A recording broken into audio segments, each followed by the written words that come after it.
En los tiempos de Jesús, la homosexualidad era divinidad, era transgresión sagrada. Y esto nos lo confirma la Biblia. En lo más profundo de sus páginas existen 10 secretos sobre la homosexualidad que muchos han decidido ignorar. Estos secretos nos revelan una realidad divina oculta, un choque de culturas y una verdad espiritual que ha permanecido enterrada bajo el peso de la historia. Hoy vengo a mostrarte lo prohibido, la verdad que ha estado frente a nosotros esperando ser contada.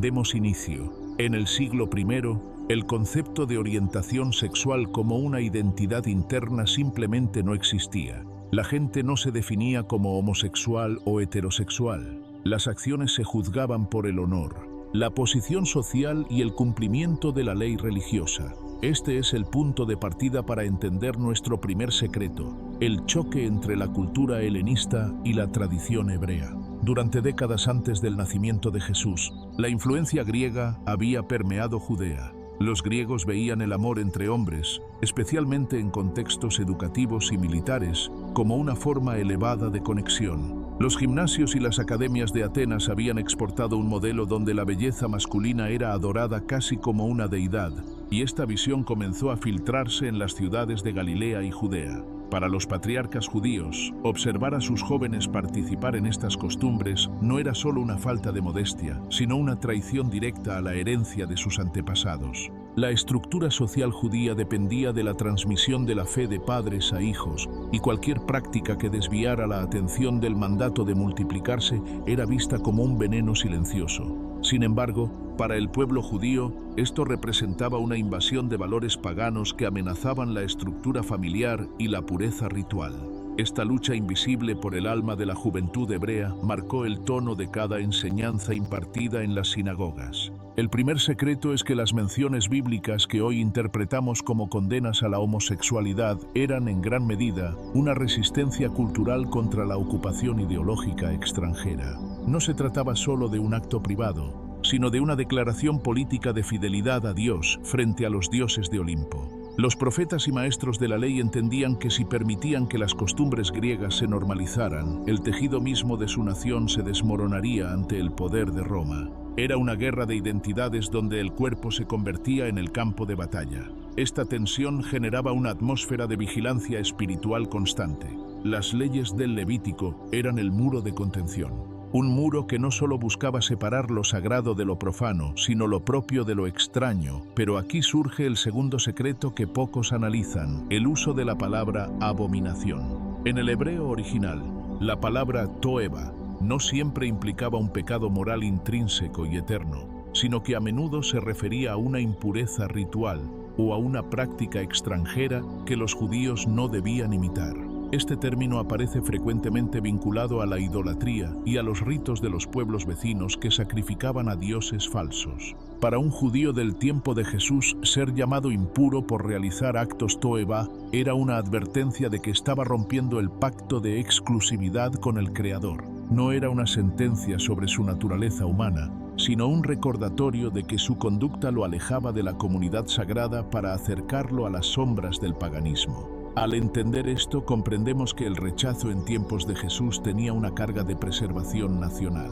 Los judíos se veían a sí mismos como un pueblo aparte, y cualquier práctica que recordara a los rituales de fertilidad de los cananeos o a las costumbres de los romanos era vista como una grieta en su escudo espiritual. Tras esta resistencia cultural, encontramos el tercer secreto, la realidad de los eunucos en los evangelios. Jesús menciona a los eunucos en el libro de Mateo, capítulo 19, versículo 12, y lo hace de una manera revolucionaria para su época. Distingue entre los que nacieron así, los que fueron hechos por los hombres y los que eligen ese camino por el reino de los cielos. En el mundo antiguo, el término eunuco era un concepto amplio que a menudo incluía a hombres que no se ajustaban a la norma reproductiva o que no sentían atracción por las mujeres. Para la mentalidad hebrea tradicional, el cuerpo debía ser perfecto para servir a Dios, y cualquier desviación de la norma biológica era vista con sospecha o desprecio. Sin embargo, al mencionar a los que nacieron así de fábrica,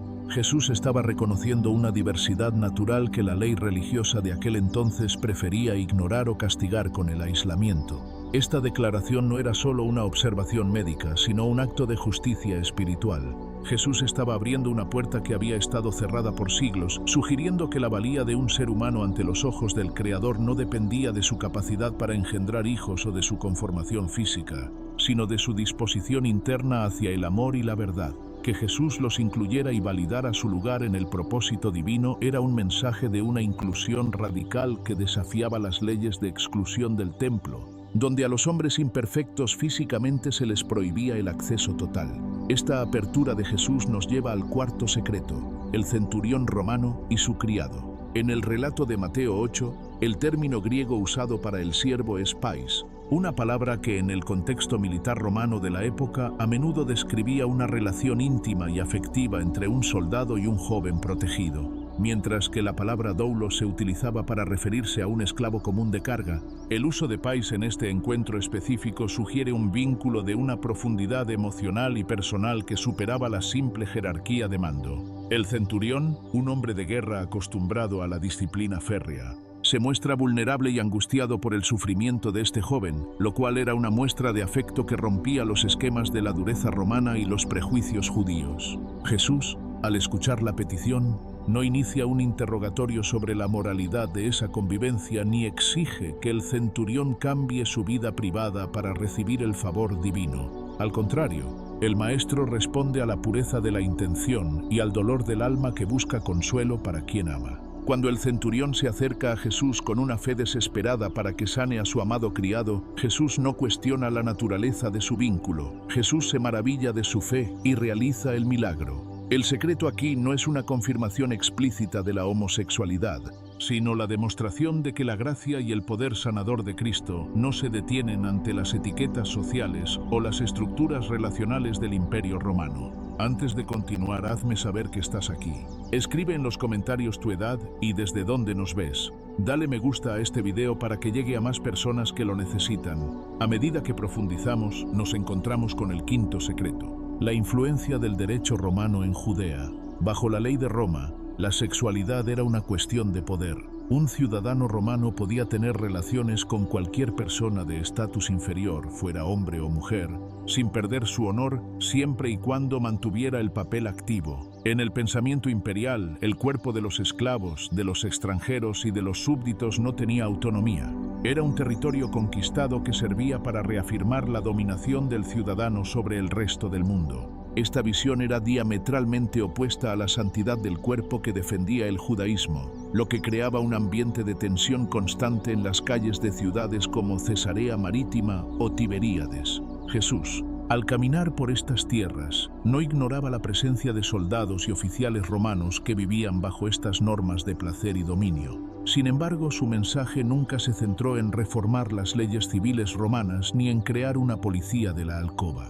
El maestro sabía que la verdadera transformación no venía de imponer códigos de conducta externos a quienes no compartían su fe, sino de sanar la raíz de la intención humana. Esta era la realidad que Jesús veía en las ciudades de la Decápolis y en los palacios de Herodes. El silencio de Jesús sobre actos específicos, mientras condenaba con dureza el divorcio o el adulterio, sugiere que su enfoque estaba en la rectitud del corazón y la justicia social, más que en perseguir las prácticas privadas que ya estaban reguladas por una ley judía extremadamente estricta. Lo que nos conecta con el sexto secreto, el verdadero pecado de Sodoma según los profetas. Durante siglos se ha enseñado que Sodoma fue destruida por la homosexualidad, pero si analizamos los textos que Jesús conocía bien, como el libro de Ezequiel, capítulo 16, versículo 49, la Biblia es explícita. El pecado de Sodoma fue la soberbia, la abundancia de pan y la indiferencia ante el pobre y el necesitado. Para los antiguos profetas de Israel, la caída de esta ciudad era el ejemplo máximo de una sociedad que había olvidado la compasión y que maltrataba sistemáticamente al extranjero que llamaba a su puerta.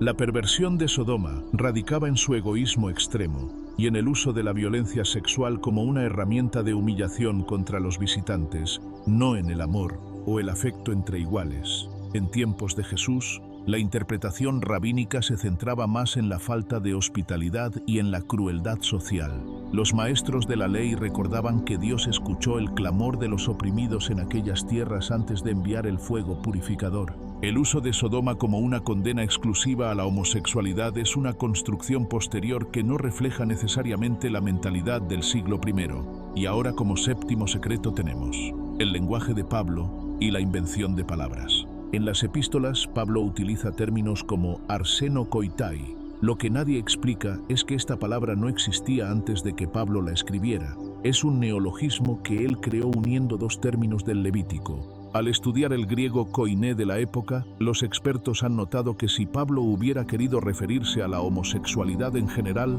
tenía a su disposición términos comunes como paiderastes. Sin embargo, eligió fabricar una palabra nueva para señalar algo mucho más específico y oscuro que ocurría en las ciudades cosmopolitas como Corinto. En aquel entonces, el abuso de jóvenes por parte de hombres poderosos y la explotación sexual en los rituales de los templos de Afrodita eran moneda corriente. Pablo, como judío celoso de la ley, estaba horrorizado por la forma en que los cuerpos eran usados como mercancía o como herramientas de culto a ídolos mudos. El debate académico actual sugiere que Pablo no se refería a relaciones amorosas estables entre personas del mismo sexo, las cuales eran casi desconocidas en su forma moderna, sino a la explotación, la prostitución en los templos paganos o los abusos de poder sexual comunes en los baños romanos. El secreto es que estamos traduciendo con ojos del siglo XXI conceptos que en el siglo I estaban ligados a la idolatría y la opresión. El octavo secreto reside en la importancia de la familia patriarcal para la supervivencia. En la Judea de Jesús, no tener descendencia era visto como una tragedia espiritual, porque la inmortalidad se entendía a través del linaje. Para un israelita, morir sin hijos significaba que su nombre se borraba de la memoria de su pueblo y que su herencia en la tierra prometida se perdía para siempre. La presión por procrear no era solo una cuestión de preferencia personal, sino un mandato divino que sostenía la existencia misma de la nación frente a las constantes guerras y deportaciones. Cada niño nacido era un soldado para la fe y una garantía de que las promesas de Dios seguirían vivas en la siguiente generación. Por eso, cualquier comportamiento que desviara la energía vital fuera de la unidad reproductiva era visto como un acto de egoísmo que ponía en riesgo el futuro de todos los hijos de Jacob. Cualquier práctica que no llevara a la procreación era vista como una amenaza a la promesa hecha a Abraham de que su descendencia sería como las estrellas. Por tanto, el rechazo a la homosexualidad era, en esencia, un mecanismo de defensa biológico y religioso para asegurar que el pueblo de Israel no desapareciera bajo el peso de las naciones vecinas. Esto nos permite ver el noveno secreto: la revolución de la castidad en el cristianismo primitivo. El mensaje de Jesús y sus seguidores introdujo algo inaudito, que la soltería y el celibato podían ser tan honorables como el matrimonio. En un mundo donde la valía de un hombre se medía por su descendencia y la de una mujer por su fertilidad, el cristianismo propuso que el espíritu no necesitaba de la carne para ser pleno. Esta idea permitió que individuos que no sentían atracción por el modelo familiar convencional encontraran una dignidad que la sociedad romana y judía les negaba sistemáticamente. Al elevar el estado de soltería por causa del reino, se creó una comunidad donde los lazos de fe eran más fuertes que los lazos de sangre. Al romper la obligación absoluta de procrear, el cristianismo abrió un espacio donde las personas que no encajaban en el modelo matrimonial tradicional podían encontrar una familia espiritual. Esto cambió las reglas del juego sexual en el mundo antiguo, ofreciendo una alternativa a los deseos de la carne a través de una devoción espiritual que trascendía el género. Finalmente, el décimo secreto es la esencia del mensaje de Jesús: la prioridad del amor y la misericordia sobre la letra de la ley. En cada encuentro de Jesús con personas marginadas por su conducta o su condición, su respuesta fue la restauración. El Maestro nunca permitió que un código legal se interpusiera entre él y el sufrimiento de un ser humano, prefiriendo siempre sanar el alma antes que señalar el error. En los mercados de Jerusalén y en las plazas de Galilea, el amor se convirtió en la medida de todas las cosas, desplazando al juicio frío de los doctores de la ley que buscaban piedras para lanzar. Jesús habitó un mundo donde la homosexualidad estaba presente de formas brutales y complejas bajo el dominio romano, y aún así su enseñanza se centró en la pureza del alma, la eliminación del juicio y la búsqueda de un reino donde no hay griego ni judío, ni esclavo ni libre. La historia de la fe es un camino de constante descubrimiento. Al mirar hacia atrás, no para buscar condenas, sino para encontrar contexto, descubrimos que la espiritualidad de aquel tiempo era una lucha por la identidad en un mundo caótico. La sal de la verdad solo surge cuando estamos dispuestos a limpiar nuestra mirada de prejuicios y entender que cada ser humano que caminó por las tierras de Galilea buscaba, igual que nosotros hoy, una conexión con lo sagrado. Si este viaje por los secretos de la historia te ha permitido ver las Escrituras bajo una nueva luz, te invito a unirte a nuestra comunidad para seguir descubriendo la verdad. Gracias por acompañarnos en esta exploración profunda. Que la luz divina te acompañe. Nos vemos en el próximo video.